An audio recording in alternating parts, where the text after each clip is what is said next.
As it states in your book, there's a wide variety of images. We're going to look at some of the terms that we will use to describe what those images are, how they are constructed, the classifications. Some of these terms are going to apply to photographs as well as illustrations. They'll apply to paintings and other graphic elements as well. The first image that we're going to look at is going to be a notation. And these are examples of all of this. I didn't find a good example of another notation, but this is a reductive visual. It's linear. It captures what the subject is, but it is characterized by minimalism. There isn't much there. There's just enough present in order to give you the idea that this is representing a tree. Our next classification is a pictograph. A pictograph is an elemental universal picture that denotes an object, an activity, a place, or a person. It's captured through the shape. Another pictograph that you are probably very familiar with are the images denoting gender on a restroom door. Our next classification is a silhouette.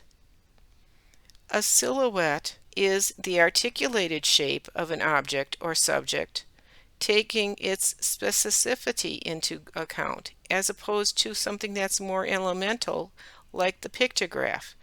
This is a tree, but this is a specific tree. It has a lot of detail in it, even though it is only a flat black image. This is a linear example. This is all drawn out of lines. Do you see there is nothing in here except straight lines? There's some cross hatching. This is also an example of modeling because it does depict light and shadow. So we have a little bit of formation giving us some shape in here as well. Realize that these terms can sometimes overlap. This would be something that is naturalistic. So we're covering linear, we're covering modeling, we're covering naturalistic, and let's move on to another one. How about this one, which is expressionistic, but it is also linear. Within these classifications, we also have other classifications as far as whether something is representational or whether it is an abstraction or whether it is something that would be non-objective.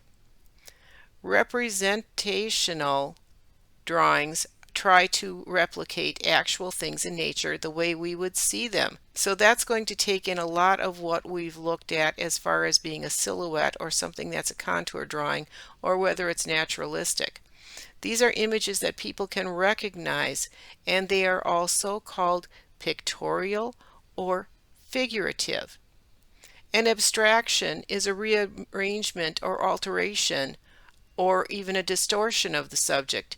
It's used for stylistic distinction, and it's not a true representation of the subject. A non-objective image is something that is totally invented. It's not derived from anything visually perceived. It's not a literal representation of anything. It's also called non-representational. It can refer to or evoke the idea of an image. Like in this, the bird in the last image is not a real bird, but we read it as being a bird. We see it as being a hummingbird that's flying, but in reality it is just a squiggle. Non-representational can also be just that. It can be just simply an ornament.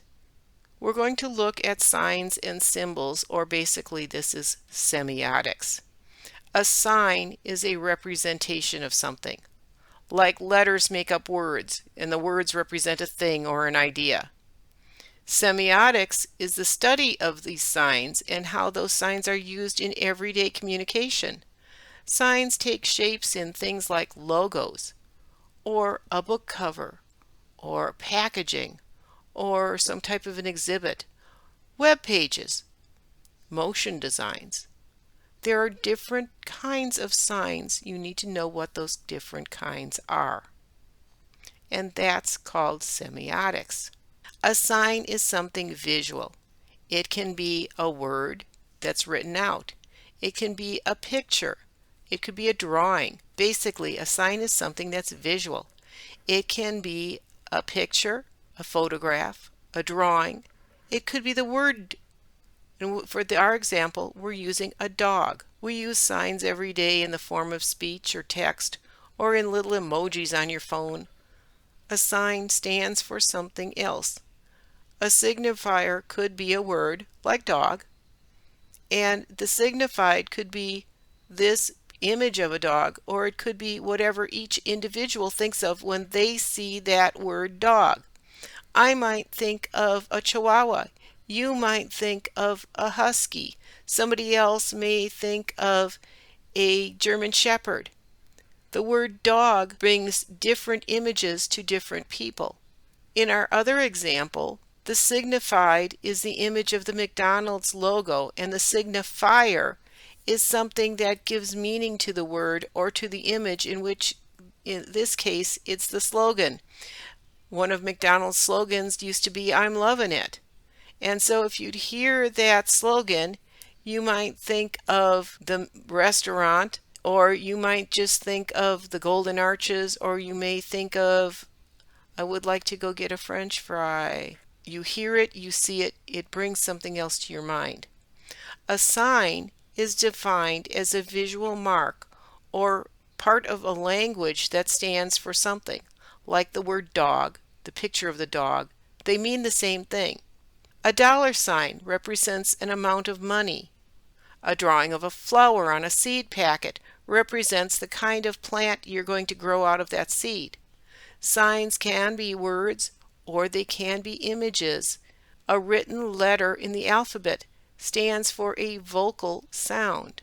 Within semiotics, there is 3 categories. One is syntactics, one is semantics, and one is pragmatics.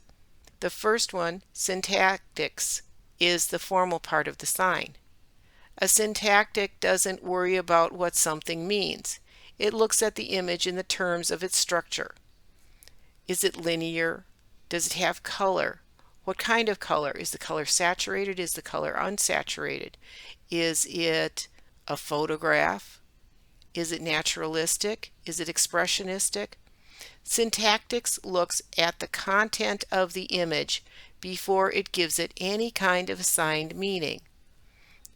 It's a gray sky. Is it expressionistic? Is it linear, contour? Is it light to dark? Is it an abstraction? Is it representational? It's the description of the image itself. Semantics, however, considers the meanings that you associate with the sign. In semantics, you can find a cloudy gray sky and it suggests there is a rainy day. Or maybe it suggests sadness. Metaphors tend to begin with the semantic meaning of a sign. A montage of 2 images results in not only the interpretation of each of the 2 images, but there's also a third interpretation which is caused by the blending of both images. Semantics can be layered with meaning. Within the subcategory of semantics, there are 3 terms that define how a sign is literally visualized. There is an icon, an index, and a symbol. Pragmatics determines how a sign is understood. Context plays an important role. Pragmatically, when we think of that gray sky, again, we were going to consider how others are going to interpret it, because it's a sign and the meaning shifts depending on the audience. It depends on their beliefs. It depends on where they are. It depends on what the time of day is or what the situation is. A child at a birthday party that sees a gray sky is going to interpret that gray sky differently than the farmer in the field of dry crops and is hoping for rain. Pragmatic considerations incorporate feedback. A sign is going to have a sender. There's going to be a message, and that message is going to a receiver. The receiver is going to respond to that message, but that information is also going to need to be sent back to the sender for possible readjustment and further refinement. Semiotics may seem like it's kind of complex and really academic, but the basic principle is to provide the vocabulary for understanding purposeful mark making. We are making marks. We are putting down imagery. We are putting down text. But we need to know that the people that see this are going to get the proper message. So we need feedback from the receiver so that we know that our message is being taken and perceived correctly. Every communication carries some kind of meaning, even when something is supposed to be deliberately devoid of meaning. It takes on a code of voided meaning. Okay, so now we have an icon. We should be familiar with icons. We use icons an awful lot, especially in text messaging. An icon is a sign that has a direct resemblance to something it represents. The signs on a bathroom door are representative of traditional images of men or women. I know the women are in a dress. These images were designed like 50 years ago. That image of a folder on your computer desktop is considered an icon. It looks like a real file folder. If it was a photograph, it would still be called an icon because it is representational. It has a direct relationship to the thing that it represents. An index, however, is a sign that refers to an object because of physical location or because of strong cues. There isn't a resemblance to the actual object. The index is simply an indication. There are a variety of ways that this can happen, whether as a cue that makes us think of the reference, or by how close it is to the reference, or by pointing to something, or by physical evidence of something. An index signifies something because of the relationship between the image and the thing it stands for. A dog's leash or paw prints may stand for pet supplies. A sign with a fire hydrant may stand for a dog walking area, but only if it's at a rest stop on a highway, because there's that proximity factor. A symbol is a sign that functions more abstractly. A symbol has a relationship between the items similar to an index, but only because we've learned to make the association, like a cross or a peace sign. With symbols, the image can look far different from the actual object so long as the user still understands the association. Signs or icons that represent easily recognizable objects or places are also called pictograms. So that goes back to what we discussed earlier. If the connection being made is vague, we have to have repetition to reinforce the association until it's clear and automatic in the mind of the viewer. Spoken words and written words are also symbols. Some symbols take on greater meaning than others due to their roles in the culture or in history, like the cross for Christianity, or a phoenix which symbolizes eternal life, an ankh, a Star of David, peace sign. These are items that have grown in meaning to become more than what they originally were. Icons and symbols are reductive. This means they are not fancy, they're not detailed. They're distilled down to a simple form. Icons are actually part of infographics, as in information graphics. These images are the infographics that were attached to NASA's Voyager space probe. Not so different from recording information on cave paintings. We have been recording information in the form of drawings, paintings, carvings, and photographs throughout history.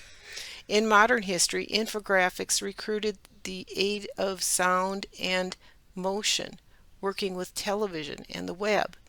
Infographics are best when you need to communicate quickly, when giving written or visual communication is too complicated or too long to be effective, or when the audience can't hear or can't read. There are several types of infographics.